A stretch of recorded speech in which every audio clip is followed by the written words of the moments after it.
जब तक आपकी मिल्कियत में वो गाय नहीं आ जाती, बकरा नहीं आ जाता, आप आगे किसी को बेच नहीं सकते। बुकिंग कर सकते हैं, बुकिंग इस सेंस में भाई जो दिलचस्पी रखते हैं वो हिस्सा बुक कर लें अपना, 15 पूरे दे दें या 1000 रुपए दे दें, जिससे हम समझे कि ये वाकई इंटरेस्टेड हैं इसमें, तो वो दे देंगे। तो ये सौदा नहीं होगा, ये अमानत है। उन लोगों की रकमें आपके पास क्या है? अमानत है। आपने जाके जानवर खरीदा, फिर हर जानवर आपको दिखा के, क्योंकि देखे बगैर अगला खरीद भी नहीं सकता शरीयत में, कब्जे में ले लिया, आप उसको बोले भाई ये जानवर है, ये गाय है, ये फेसबुक पे तस्वीर या व्हाट्सएप पे तस्वीर भेज दी, भाई ये मेरे पास खड़ा है जानवर, अब आप बताओ खरीदने में दिलचस्पी रखते हो? वो कहे नहीं भाई ये पतली गाय है, मोटी गाय है, मुझे नहीं चाहिए, या मुझे कोई और से हिस्सा मिल गया है, तो अब आपको वो वापस करना पड़ेगा, क्योंकि सौदा डन हुआ नहीं था।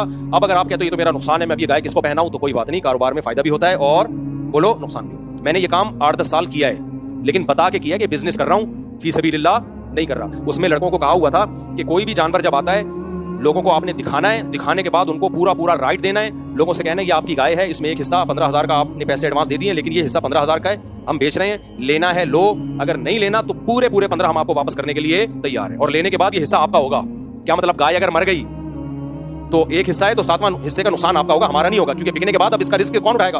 आप उठाओगे, जो खरीदेगा वो अब इसके नफा नुकसान का जामिन है। तो कितने मेरे झगड़े होते थे। मैं 8-10 साल मैंने ये बिजनेस खुद किया है, खुद मंडियों में गया भी हूं जानवर लेने के लिए। इसमें इतनी टेंशन होती थी जब मैं जानवर लेके आता था। अब जो मुलाजमीन रखे हुए उनको मैंने कहा भाई ये गाय जो है गफार भाई का हिस्सा है, इसको गफार भाई को आपने बता दिया? कह रहे नहीं बताया नहीं। वो कह रहे भाई हमने तो पहले इजाजत दी हुई थी। तो फिर मेरी लड़ाई होती थी कि मैं जो मुंह से फूट रहा हूं उसको आप तस्वीर भेजो, उसको बोलो भाई ये आपकी गाय है, इस पे आपका कब्जा जरूरी है, अभी तो ये मेरे कब्जे में है। ठीक है, कब्जे का मतलब ये नहीं कि आके वो जेब में डाले गाय को, कब्जे का मतलब भाई ये गाय है, हम तखलिया का मतलब अभी आपकी है, मेरी नहीं है। अब ये यहाँ खूंटे से बंधी हुई है, सिर्फ खूंटा मेरा है, गाय किसकी है? ये रस्सी भी हमने आपको गिफ्ट कर दी है, गाय आपकी है। अब इसके नफे नुकसान का कौन जामिन है? आप हो।